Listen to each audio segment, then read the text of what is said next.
Hi and welcome to this episode 3 of Land Rovers Live. I'm Matt Cooper and as always with me, Jeremy. Hello there, and if you've been paying attention, you'll have noticed that we've changed a few things on the show and certainly changed a few things on the website. We've got a nice new forum, so we'd like to get involved with that.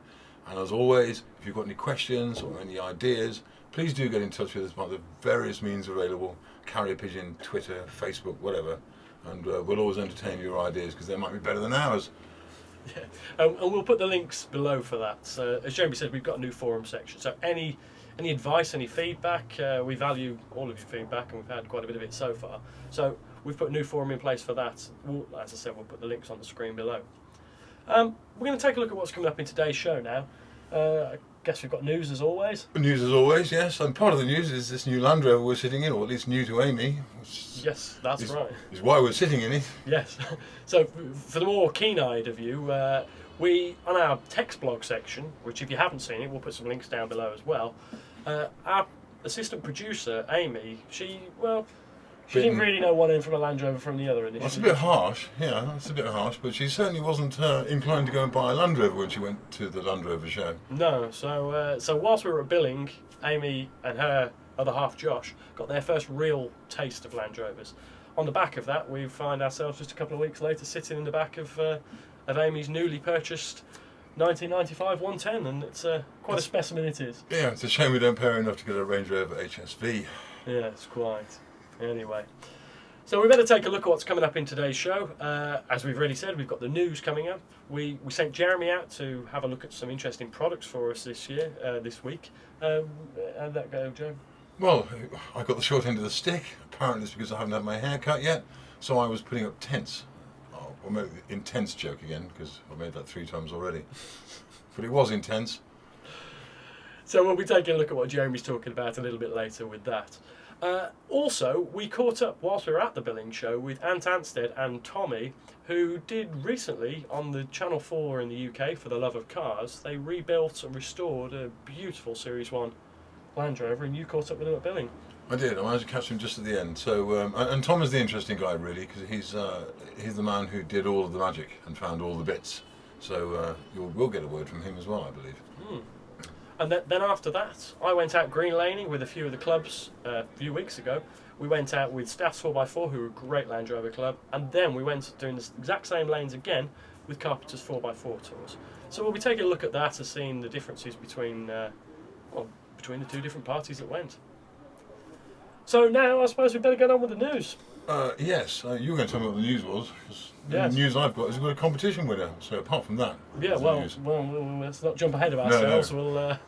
So in this week's news, we've got the Land Rover SVR that we featured in last week's show, the one that went round the Nürburgring in 8 minutes. Not a lot. Yes.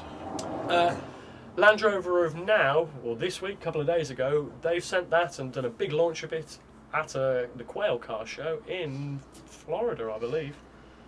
Yes, it's hard to believe that this is the state of economy to launch a £100,000 car, isn't it? But apparently it is. Yeah, well, but as it happens, they've done a hell of a lot of work to this Range Rover SVR. There are more specs out for it now. And one of the things that we really noticed was actually it's not a lot more expensive than the Range Rover Sport. I think it's about £10,000 more, so 15% cheaper. Yeah, £10,000 or £11,000, like 4 of these. Well, that's true enough, but I guess you and I aren't really in the market for it. No, if you've got to ask, you can't afford it. No, true. And they will be shipping early 2015, we're told. They'll also be taking orders in October. So. I'm delighted. Yes. What we wanted was a car that could go off-road faster than a Porsche. Yes, quite. So, moving on, we've also heard this week about the Defender, or the DC100 Defender replacement, whatever we want to call it. It's sort of a not news, really, isn't it? What we have figured out is what it's not going to look like. It's not going to look like what we thought it was going to look like. Well, it's not going to look like the pictures that have been banding around, which is a shame because it was the first ever Land Rover that I saw that I liked immediately. Everything else they've done I hated for years, and I saw that and thought, yeah, I could fully like that. And now you tell me it's not going to look like that. No, it's not going to look like that. Right. So, what we do know about what it is going to look like is that it's nothing like that, and I suspect we're not going to find out anytime soon what it is going to look like. few reasons for that. All of the key design features on the DC100, as you probably noticed, have been pinched by other car manufacturers. The recent updates of Skoda Yeti certainly aren't just a little bit like the DC100, are they? So, No, it's just Skoda Yeti. I mean, that's... Well, you do like the look of them, Jem. Yeah, well, I hope they're as rare as Yetis. Yes, quite. But one of the things that we do think will happen is that the new engine plant up in Wolverhampton will be, well, that's producing these new Ingenium engines, which we've been reading quite a bit about, haven't we? So what's really great about those engines is it's just a 2-litre petrol or diesel engine, and I believe that they actually share most of the same parts, whether it be petrol or diesel. They just make some changes. I suppose it's all very good news. I'm damned if I know why. Well, I mean, I don't know. I like my Defender engine to have a nice Defender engine. Yes. Shared with something else, but yeah, I guess so. I suppose it's all the cost of production and everything, isn't it? And yeah, but also it really enables Jaguar Land Rover to do some really interesting things with the engines now. These engines will be ready to go as hybrids or automatics or full-blown Defender machines. So I think it's pretty safe to say that we're going to see one of these 2-litre diesel engines in the new Defender, whatever it does or doesn't look like. But we're not really expected to see any more information about what it's going to look like anytime soon. Suffice to say, there will be a gap of production. We think it's about 2018-19 before we get a new Defender. We'll keep you abreast as we find more information. But we'd love to hear your thoughts about what you think about it. And also, there's a lot of discussion, and you're quite vocal about it. What you think a Defender should be? well, it should be like this. Yes. A bit more comfortable, cushions, but this is a Defender. I'm an old school Land Rover guy, really. If you can't drop a Caterpillar track in the back and it doesn't break, then it's not good enough. But I'm a bit worried that they're going to become a little bit too plasticky or a little bit too cosmetic, when it's really what I want is a pretty tough truck. Yeah, and I guess there are other vehicles available on the market today: the L200, the Terrace-mobile, the Toyota Hilux. Oh, right, yeah. And Are we advertising those? no, I don't think we are. But so quite where the Defender's going to fit in, I'm not sure. But I think, like you say, it would be a real shame to see it go to become just a plastic, non-serviceable Well, I item. think it's important for me, and I'm sure it is for a lot of other Land Rover users, that Land Rover is, the durable off-road vehicle that's a workhorse in so many environments. And I think it's very dangerous for Land Rover to lose that mark. If they lose that place to the Hilux and all the rest of it, then I think it will affect their standing as an off-road durable truck anyway. Yes. Well, we'll continue this discussion on the forums, I think, Jem, because we actually could be here all week talking about this. So, that's it for the news this week, and we're going to head along to see what we did with Jeremy last week in the product reviews. And this issue, we're having a look at some leisure equipment, well, expedition really, but not the sort of Darien Gap or Panamanian expedition stuff. This is for the family trip out for the weekend. The kind of stuff you can fold up, chuck in the back of the Land Rover and hike off to Wales or to the Pennines, wherever your fancy takes you. Now, we've had a look at some tents, picnic gear, and Matt's been looking at some bikes, haven't you, Matt? Well, no good camping trip is complete without some bicycles. Matter of opinion, but... Yeah, it's quite. So we've got two great bikes here that we'll take a look at to start with. They're both made by Land Rover, people who, I believe they make vehicles as well. Do they? Apparently so. But, Are they made by Land Rover? They have Land Rover badges on them. They do. They do. And they're available on the Land Rover website as well. So then they're very nearly Land Rover. I would say they're Land Rover, yes. And have reduced the barrier to entry to the Land Rover market quite considerably, I think. So how much can I have one of these Land Rovers for? Well, we'll get onto that in a minute, but I suppose I should talk about what they actually do. I mean, at the front here, we've got the 650 Hydro mountain bike, which is a fantastic mountain bike for most things. If you're into any extreme, if you want to ride on the road fairly regularly, the knobbly tyres aren't going to be that great. And if you want to do competitive downhill mountain biking, then again, maybe not. But for us who ride canal towpaths or a bit of laning and stuff in the forest, I reckon the 650 is a great mountain bike to start with. I quite like the disc brakes and the hydraulic and everything. Yeah, absolutely, and I mean, I think at this price point in the market, that's a pretty impressive thing. On the whole, it's a great bike for its price. It's really nicely made. It comes with suspension forks, as you said, Jem, hydraulic disc brakes. I think the one thing that does let it down is it comes with plastic pedals. It's not expensive enough where everybody who buys it might put their own specialist pedals on.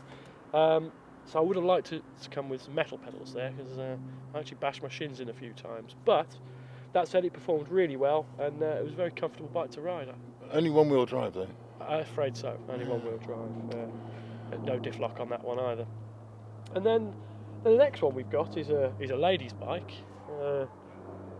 the Commute 2.9, and this is not really a mountain bike. It's more of a hybrid, so designed for poncing around the towns, going to the paper shop as such. Sounds like a Range Rover. Yes, quite. A perfect accessory.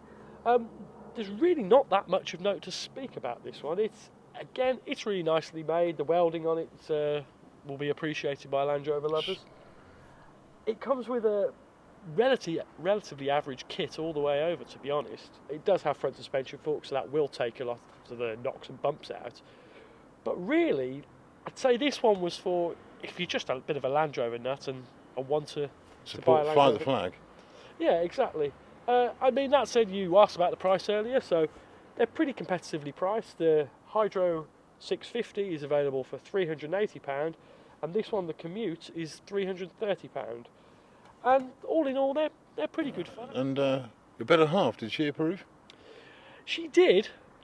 That said, and it could just be down to her, she doesn't actually like this traditional Girly bike layout. girly bike layout. Yeah. She said she doesn't cycle in a dress all that often, and the reality was that she preferred the 650. So More butch. yeah, I wouldn't say that to her though, Jem. No, okay. I Well, won't. we better have a look at something else, hadn't we? Well, I've been looking at these tents, and these Van Gogh tents are supremely made. I'm not a great tent fan, as you know. As I know. Yes, but having been forced to habitate in these things for extended periods of time, I'm very grateful for the quality they make. All the seams are nicely covered over, so the rain doesn't get into the zips, and they've got little pockets to put things in, shoes and whatever. Even little holes to put your electric hookup point through. Although I've got to wonder why you've got an electric hookup if you're in a tent. Still, never mind. I'm sure there are reasons.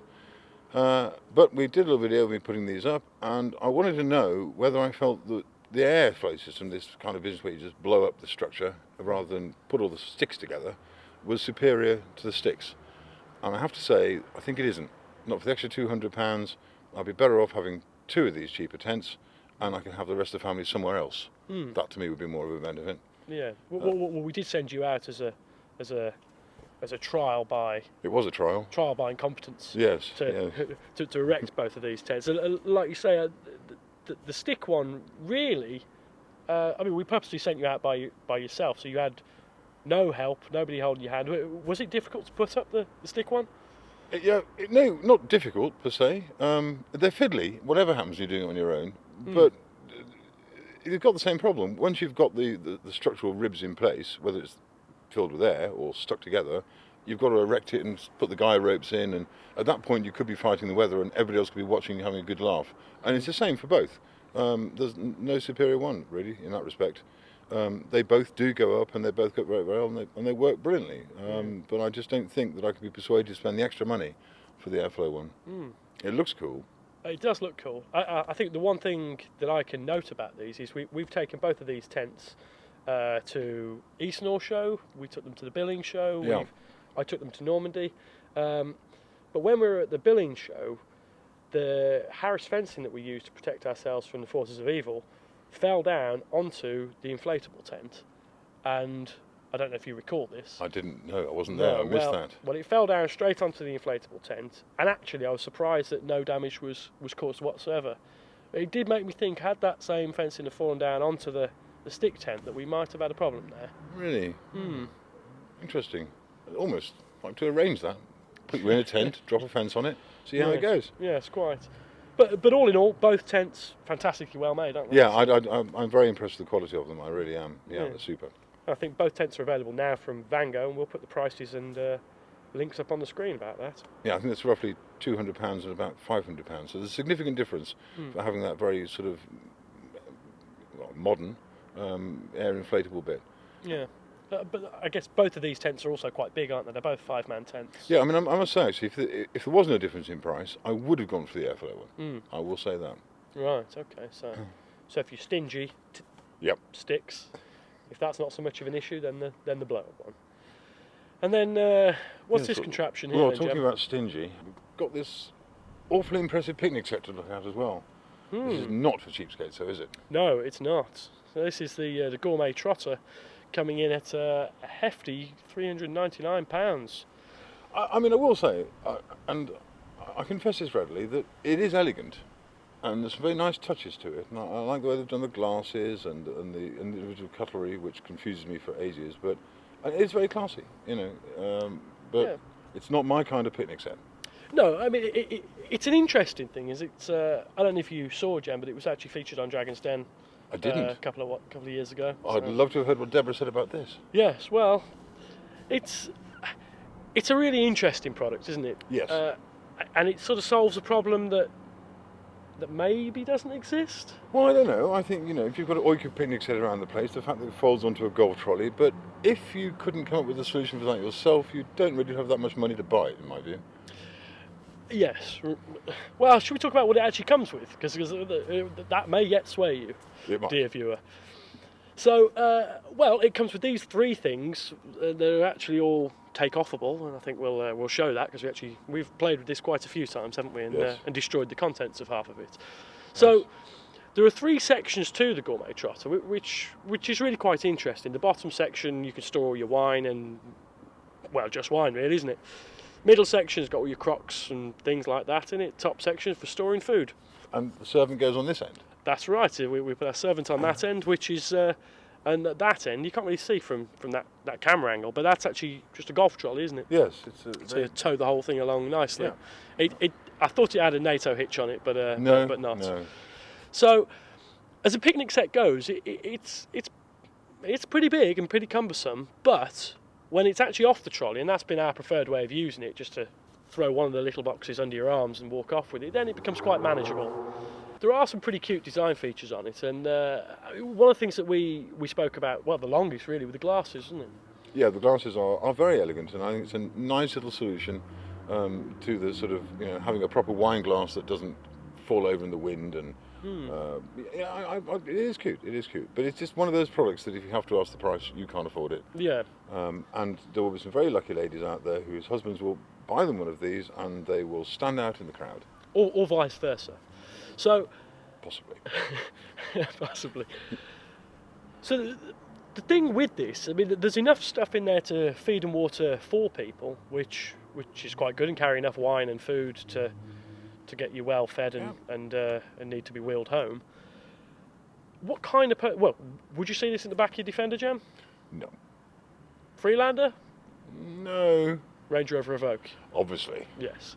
So really, it sits at this end of the market, doesn't it? Yeah. There are plenty of picnic sets available at all different prices, but this gourmet trotter really is aimed at the highest level of the market, isn't it? And when we actually came across this, we were looking for, or talking about, when you used to get Range Rover picnic sets. Yes. And they were very nice, and of course such a thing doesn't exist anymore. No. And that's how we came across this. So really, where it sits in the market is clearly at the higher end. Do you need it? Probably not. I wish I could afford it. Yes. Yes. I mean, it's a running theme today. We have used it. Indeed. we have used it quite a lot, and I must admit, the elegance of it and the cute design features I did find appealing. Yes. So I wouldn't reject it as a Christmas present. No. And really, well, I think we'll leave it there, aren't we? Because I'm not going to get it as a Christmas present. No, you're not. Right. We could talk about the gourmet trotter and its pros and cons all day, really, because it has as many pros as it has cons, and it is an acquired taste. But it is available now from gourmettrotter.co.uk, and we'll put the link on the screen for that. And then lastly, really, the chairs we're sat on now, which seem to be doing an ample enough job. Oh yes, I saw these at Billings. I thought you'd been out and splashed out on some fine chairs with bags and everything to put them in. Well, I did by calling Bango, and the lovely people there have sent us these chairs, which I have to say, I mean, we get through camping chairs like no one's business. They fall down, fall apart pretty quickly. We leave them out in the rain, they go rotten. And these are above average, aren't they? Yeah, Well above average. Yeah, they are. All camping chairs are not created equally. That much No. we do know. And I have to say, these come in. I can't remember how much they are, but we'll put it up on the screen anyway. But they're actually just an evolution of the camping chair. Not particularly glamorous, but they are very comfortable, and they won't fall apart very easily. Will No, they? they're well made. I am impressed with them. Although I'd like to know how impressed if you knew the price. But Yeah, I think they're coming around £15. oh, really? Oh, well, that's not outrageous at all, is it? Not at all. No. No. They're fairly comfortable. We've sat here for the last 10 minutes, and it's been okay. Yeah, definitely. So, whilst we realise that these aren't all the products that you require to go on a camping trip, they're a few of the important ones, I might think, Jim. Yes, well, the chairs and the tents I'm in for. The bikes and the picnic set, not so urgent. No. But of course, in order to keep yourself warm and be fed, we took a look at the Anave stoves in episode 1, I believe. Oh, yeah. I've already booked the Traveller, so forget it. Yeah. So, well, that's pretty well it for this week's reviews. So there you have it. That's our batch of this week's reviews. There's some quite interesting products there. Some stuff that Land Rover owners may not ordinarily see. Yeah, I think the thing about tents, like, I must admit, I don't enjoy putting up tents. I don't really like living in them either. But the great thing about tents is that they can fit in the Land Rover. You don't have to tow them around, and they're for whenever you need them. So yeah, I can be won over to tents. I just wish they could have fold-up kitchens in living rooms. Yes. Yeah. Well, anyway, as we did mention earlier, or you mentioned earlier, Jem, that last week's competition, we forgot to draw the results in the news, so I suspect we better do it now. Yeah, well, I've said it's a hell of a prize, isn't it? It is indeed. Whole lovely stove, the Frontier stove, isn't it? No, it's Traveller It's stove. the Traveller stove. Yeah, The big meaty heavy one. that's right. So we ran a competition from the last show. Which is way too easy. It was way too easy. We really didn't think it through all that. Didn't mean to insult you people at all. No, but anyway, the winners. So you may notice I'm not wearing my hat today because it's already been commandeered for a prize announcement. Do you want to do the honours, Jim? I'll have a dip, yes. Is it me? It's not you, Matt. It's not you. It's Pat McMahon. Pat McMahon. Pat All right, McMahon. okay. Well done, Pat McMahon. I hope you've got a ute to put it in. Yes. Congratulations. I'll just slip it in your pocket there. Right. Well, I thought I'd win that. So anyway, that's our competition winner. Well done to Pat McMahon. We'll get this Traveller stove winging its way to you fairly shortly. Say fairly shortly. You'll have to be pretty short. I don't know who's going to pay the postage. Yes, I don't know about that.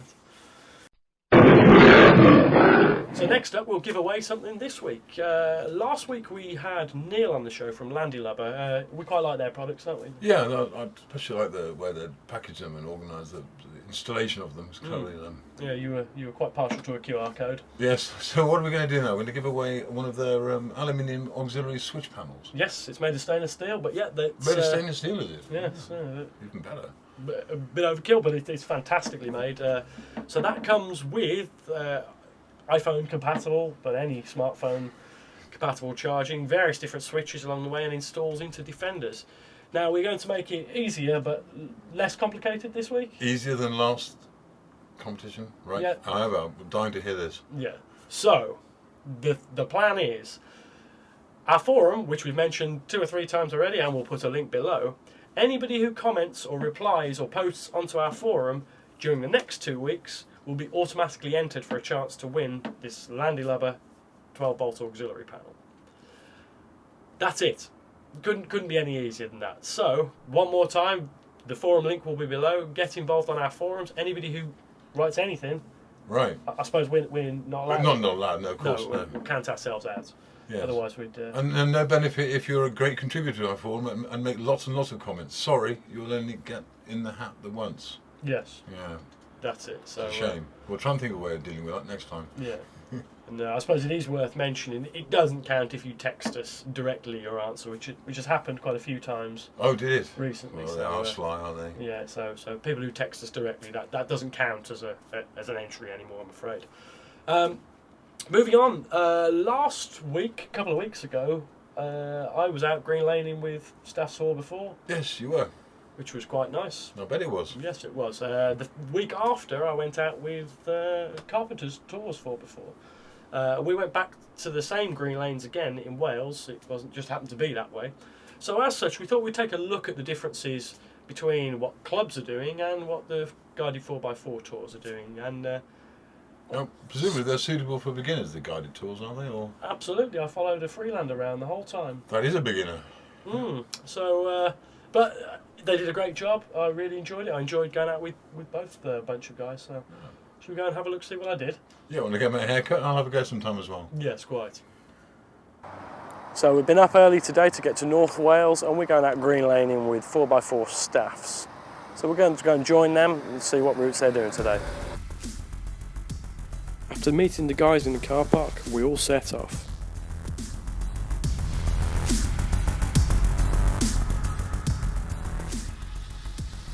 When in North Wales, it really doesn't take that long to turn up at some lanes.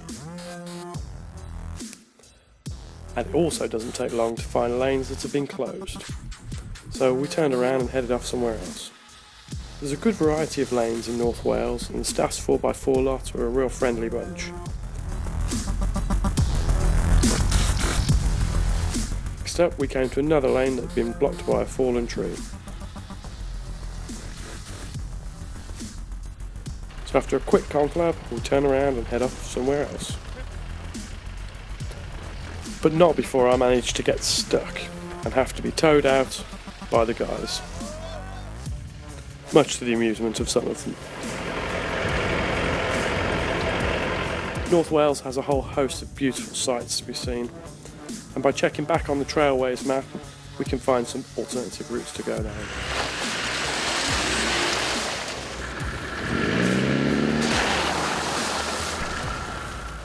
More or less, as soon as we were back on the move again, the rain started. Just in time to tackle the fairly slippy Pheasant's Pen steps. Now the guys at the Staff's 4x4 are generally experienced off-roaders, and they were great at helping us up there. And not too shabby at getting up themselves.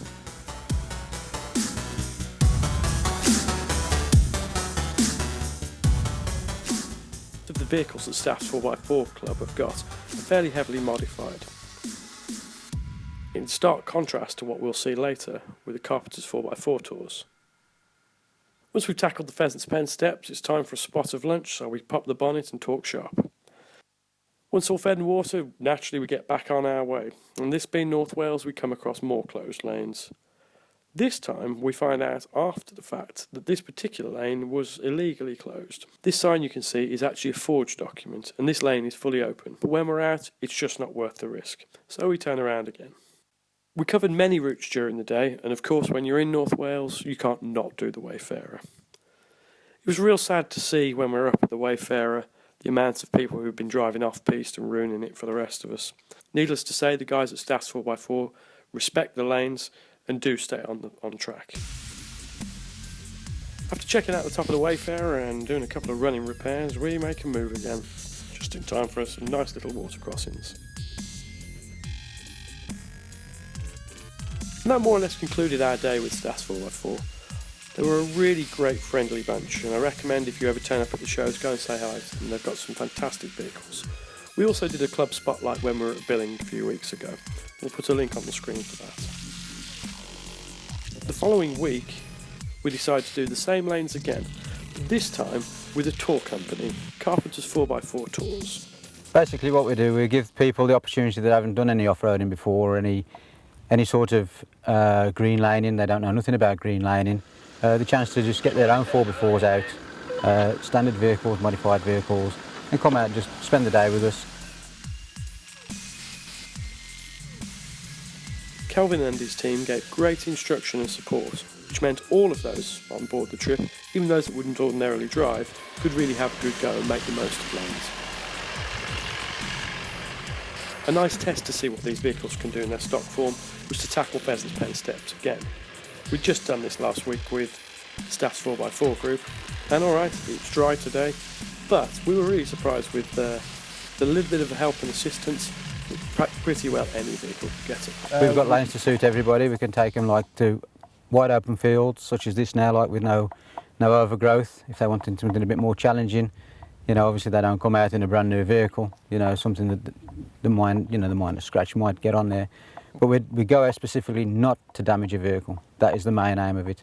We always send out questionnaires to people once they've decided to book up, asking what sort of vehicle they've got, if they've got any modifications, i.e. a snorkel, road tyres, off-road tyres, stuff like that.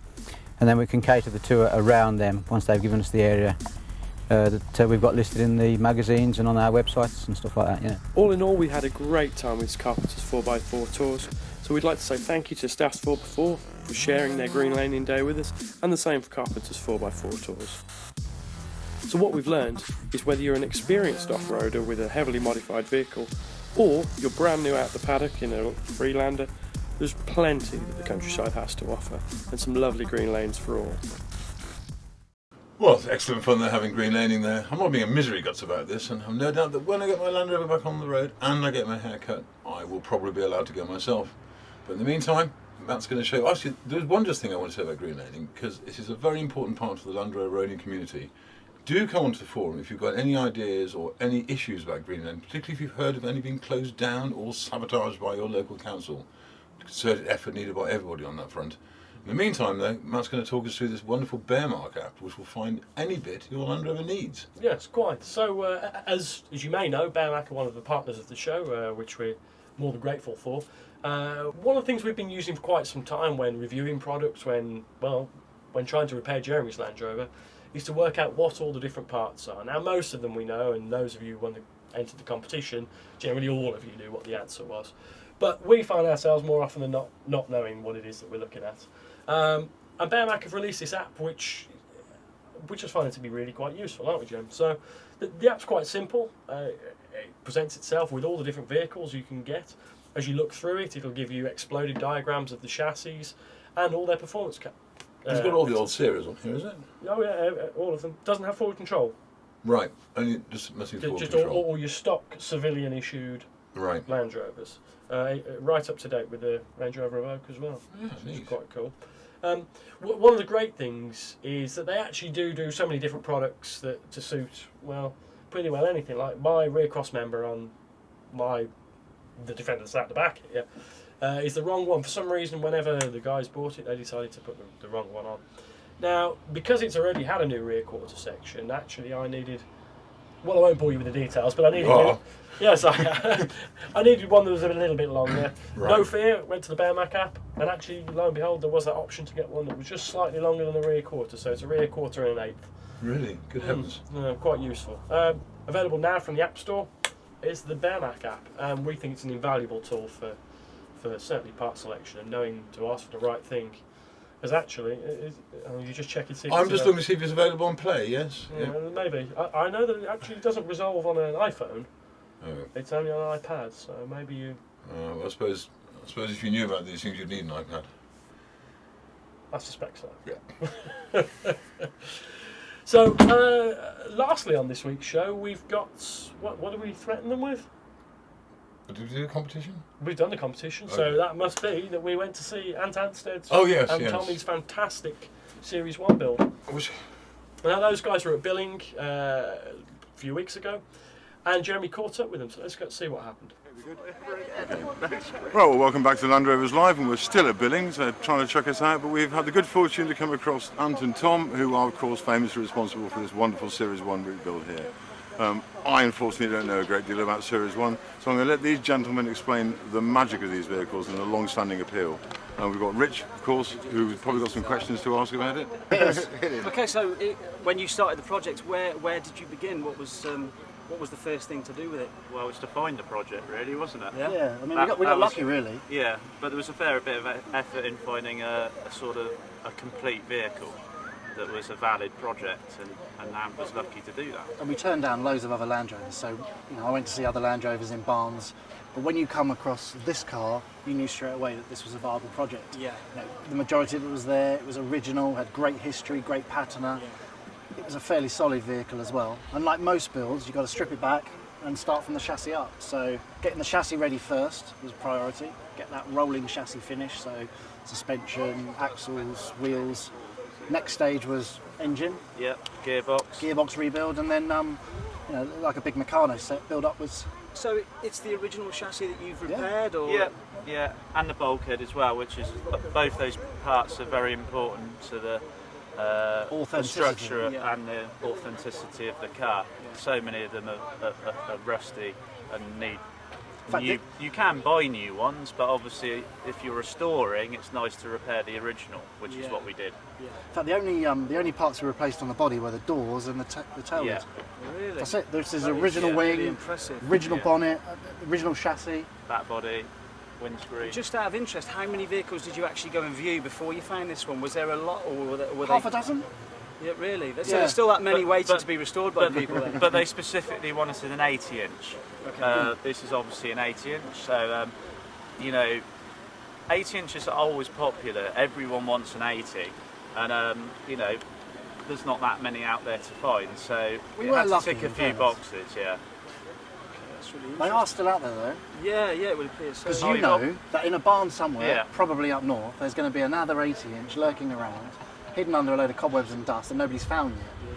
And how many of them are there? And when doing the restoration, did you find it easy to source all the parts from all the right places? Yeah, I think it's such a good club network within Land Rover. I mean, look at this show today. It's such a well-supported brand, and the Land Rover fans are abundant. So getting hold of parts for these vehicles. I mean, Tom's made a career of supplying parts to Land Rover owners. So like most classic cars, there's a fantastic support network, members clubs, parts clubs. So there's also this willingness to help each other. There's a kind of a camaraderie within Land Rover owners that exists unlike any other sector in the world. And I can phone up a stranger I've never spoken to. They could be a Land Rover owner, and that kind of unison, I know that they're going to help. Yeah. And now the car's finished, what's your feelings for Land Rovers, and what was your feeling before you started the product? Well, I was Can't always. ask me that because I was born into them. You were born into He's been a Land Rover baby his whole life. But no, I've owned Land Rovers. I had a Defender when I was a younger man, and I currently have a Discovery 3, which my wife uses. But of the 6 cars, this was out and out my favourite. Really? I was always a Land Rover fan anyway, but I had a real relationship with this build purely because it's such a character. And going into the workshop in the mornings, it was always this car that I went to. And looking at the end results, I mean, the other cars were fantastic, and they were unique within their own right, and they have a bit of my DNA and my team's DNA in it. But this car for me stood head and shoulders above the other 5. And would you do it again? And if you were going to do it again, would you do a Series 1 or would you choose something different? Well, I mean, I'm actually looking for a Series 1 at the moment. Oh, are you really? Yeah. Because am I right saying this was sold at auction after the... Yeah, all 6 So went through who auction. owns this vehicle now then? So this was bought by Khan Design. So Afzal Khan owns this vehicle. He bought it because it represents for him. I mean, Defender's a big part of his brand, and he calls it the great grandfather of the Defender. And obviously Land Rover are pulling the plug on the Defender next year. Yeah. So this is really where it started for Land Rover. What a great big, piece of history, and plus it's the car that featured in the show. He's got no plans to modify it. Let's speak. Oh God, no! I think Tom and I'd run up there with some slapping sticks. Agreement that you couldn't touch it. Yeah, no, but no alloys on this one. That's all right. With the auction, were you expecting it to fetch what it did, or were you expecting It more? went higher than I thought. I was hoping that it would, for me, for sort of the business point of view, you want the maths to work out. So we sort of knew what was put into the car. So I think that was achievable to get back on the day, and it made more. So from a business point of view, the Land Rover performed really well that day. It was bought for a price, it was restored, and it sold for more than what was put into it. So yeah, it was a good result all the way around. Yeah. Well, I think what the story did actually was give a lot of credibility to the whole process, didn't it? To show people what you can achieve. Absolute in pleasure that time, of bringing something back to life. But not many people have got the garage space that we had, and there was probably a team of about 6 really on that car. Not the entire 10 weeks, but we obviously had access to ants, sprayers, fabricators, and electricians, for instance. So, and not everyone would have that because people are trying to do the majority of it themselves. But this could be achieved at home.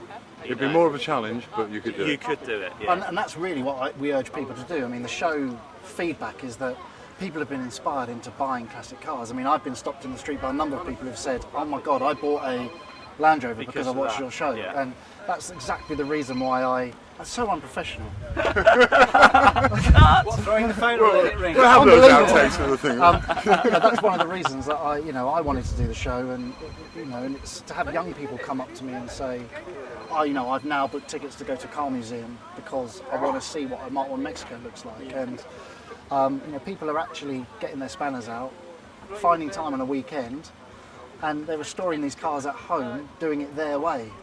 We tried to do it the way Land Rover left the factory in 1951.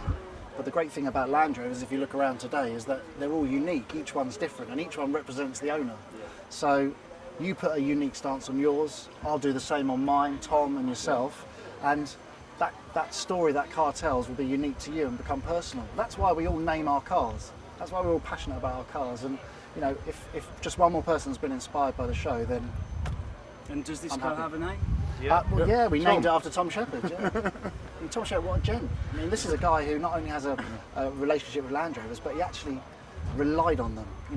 He survived in really harsh conditions, and Land Rover got him out of trouble so many times because it's just reliable and usable and fixable, and it's a tool and a workhorse at the end of the day. But put all the kind of reliability and the fact that these guys know how good it is and it'll always perform. It's just great fun. I mean, how many people have come here with families, tents, barbecues, cool box full of beer, and they're spending a weekend, and actually the sole all purpose of that around the Land weekend Rover. is these cars. Yeah. It's a lifestyle. Actually, one of the things I noticed as well, talking to the clubs, I think, is how family orientated and sort of father-son orientated the whole Land Rover Yeah. story is. There's a real lineage, Well, I isn't there? can And vouch for that. you're 'Cause I all used the to, same. you Well, know, you also, aren't you? from 10 years old, I was going to very similar shows to this with my dad, and I've seen mirror images of that all weekend. Yeah. Of what I've grown up with. So yeah, it's a good. But in the heart of it, like you might use the vehicle to camp out of. The Land Rover's there. So it's a good foundation. Yeah, It's fantastic. I mean, there's loads of young people running around with Land Rover t-shirts it's on. brilliant. And picking up leaflets from stands, and I know that these Toys, young you name it. lads are going to go home tonight and they're going to tell their friends at school, and they're going to have a little display in their bedroom, and it's going to be surrounded by Land Rovers. I can still remember the sound of Town and Countries when I was sitting on the back drop, driving along the road. And I was about 6 years old, sitting on that old Humming away. humming away. Glorious. Not too long ago either, right? Oh no, just a few weeks. Well, thank you very much indeed for your time. It's been marvellous Nice to talking meet to you. you. And congratulations for restoring this. Thank you very much. vehicle. Cheers. Thank you very much. Thank you. Cheers. Well done, Thomas. You're the real star. So there you have it. Nice little insight into the Series 1 Land Rover from For the Love of Cars. And thoroughly nice chaps by all accounts, Jim. Extraordinary. I must have admired their patience. I really couldn't do all of that. No. The wheel wrench goes flying when you have to change a wheel, doesn't it? Yes, So- it does a bit, yeah. So if you yourselves actually want to go and see this Series 1 in the flesh, it's actually sat in the Cairn showroom. In Bradford? I believe so. Oh, excellent. So yeah, that's that. But that's pretty well it for this week's show. Again, thank you very much for watching, especially those of you who watched right to the end. If you want to get in contact with us, how can we do that, Jim? Well, we can do that. It's all on the bottom of the screen normally, isn't it? On Facebook and Twitter. Don't forget, if you want to enter our competition this week, just jump onto our forums, get involved there, and you'll automatically be entered for a chance to win the Landy Lover Defender Dash Auxiliary panel. And next week we'll be introducing it from underneath the Land Rover. Yes, probably. Probably. Thanks.